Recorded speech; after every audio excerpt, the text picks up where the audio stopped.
kita ini setiap hari di dalam kita membesarkan akan anak kita.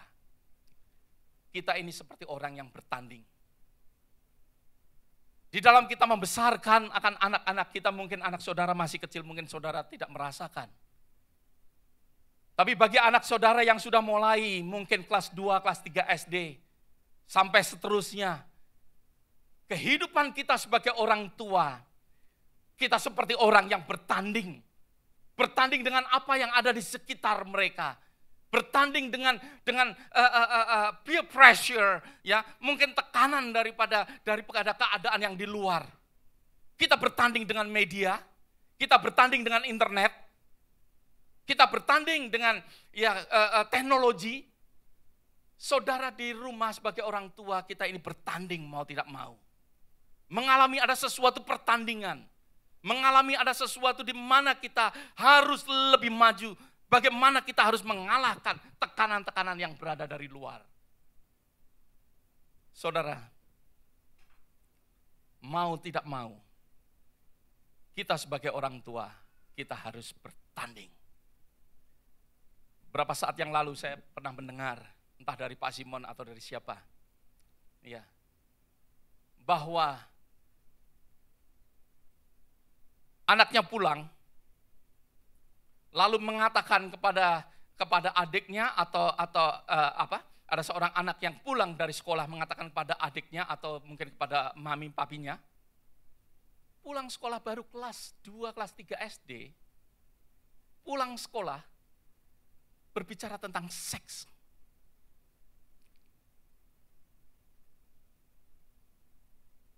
Sesuatu tekanan yang ada. Orang tua tidak pernah mengajarkan, tetapi mereka belajar dari luar. Sesuatu pressure yang ada pada saat ini. Kita harus waspada. Kalau orang tua, keluarga berantakan, maka itu anak-anak akan berantakan. Maka dari itu mari, saudara, kita belajar. Bagaimana kita membesarkan, bagaimana kita mengasihi akan kehidupan, akan family kita. Bagaimana kita memikirkan akan masa depan. Masa depan yang firman Tuhan katakan masa depan yang cerah bagi kita, bagi keluarga kita. Firman Tuhan mengatakan demikian, tetapi kalau kita mengabaikan, bagaimana kita hidup dengan keluarga kita. Kalau kita melihat keluarga kita berantakan, kita tidak membenahi. Maka dari itu kita tidak melihat akan suatu future. Kita tidak akan melihat suatu masa depan.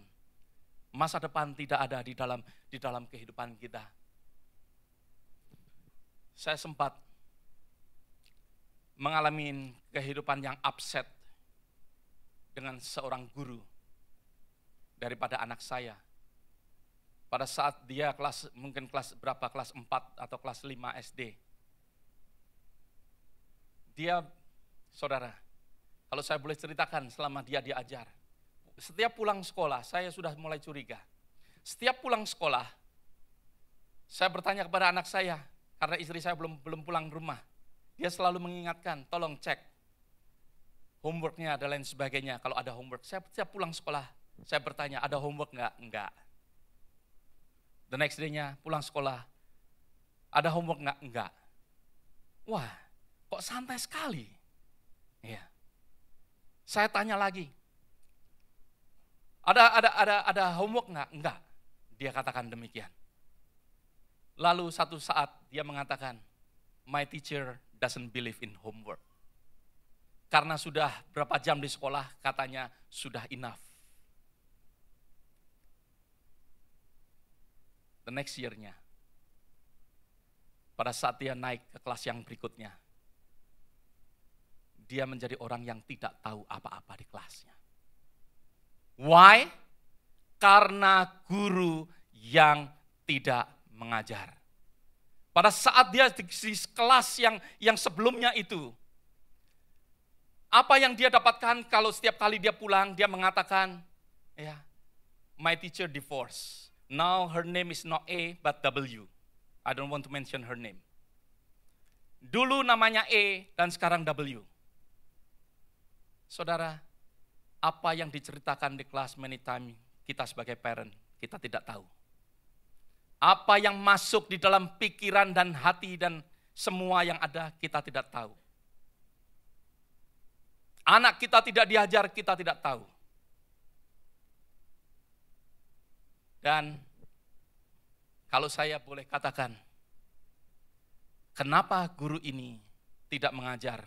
Nilai anak saya semuanya baik sampai akhir daripada kelas di mana teacher yang A dari A sampai W namanya, ya ganti. Itu dia kasih grade yang bagus. Tidak ada masalah sepertinya. Tetapi kita tahu kalau dia sudah naik di kelas yang berikutnya. Nah, sesuatu pengalaman yang demikian, tanpa saudara dan saya sadarin, sering kita memberikan semua education kepada sekolah. Mungkin saudara secara rohani memberikan pengertian akan firman Tuhan, pengajaran akan takut akan Tuhan, kita serahkan kepada guru sekolah minggu. Mereka bukan orang tua daripada anak-anak saudara. Saudara yang anak-anak orang tua daripada anak-anak saudara. Berapa banyak orang tua katakan amin. Saudara mungkin expect orang lain mendidik. Seperti saya expect, saya dari jauh-jauh mungkin memikirkan untuk education anak kita. Kalau saya serahkan saja kepada sekolah, maka dari itu mungkin mereka mendapatkan nilai yang baik, tetapi mereka 0 kosong dan mendapatkan sesuatu pengertian yang keliru. Mendapatkan pengertian yang keliru, yang mereka ajarkan, guru-guru yang mereka ajarkan problem dengan family, problem dengan suaminya, mungkin problem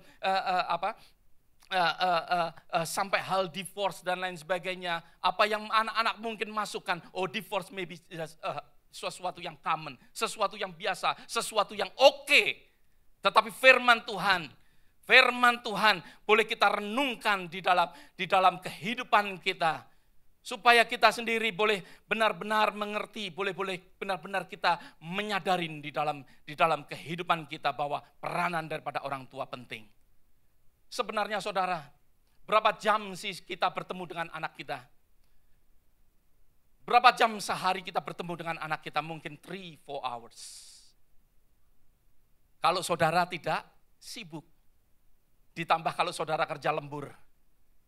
Ditambah kalau saudara mungkin mengerjakan pekerjaan kantor saudara bawa di rumah. Seringkali kita tidak menyadarin bahwa kita spend waktu dengan anak kita adalah kurang. Seringkali di dalam kehidupan kita, mungkin kita tidak menyadarin bahwa kita perlu ada sesuatu petunjuk, perlu ada sesuatu pengajaran yang harus kita kerjakan kepada anak-anak kita. Kadang-kala kita tidak tahu. Mereka selama berjam-jam di luaran, mungkin pulang sekolah sudah tidak bertemu. Mereka sudah berapa jam bertemu bersama teman-teman dan juga gurunya di sekolahan. Ditambah setelah itu dengan aktivitas yang lain. Mungkin anak saudara ikut basketball, mungkin anak saudara mungkin ikut soccer, mungkin anak saudara mengikuti aktivitas yang lain. Waktu saudara sangat pendek pada saat saudara bersama dengan anak saudara. Saudara, hari ini kita akan belajar bersama-sama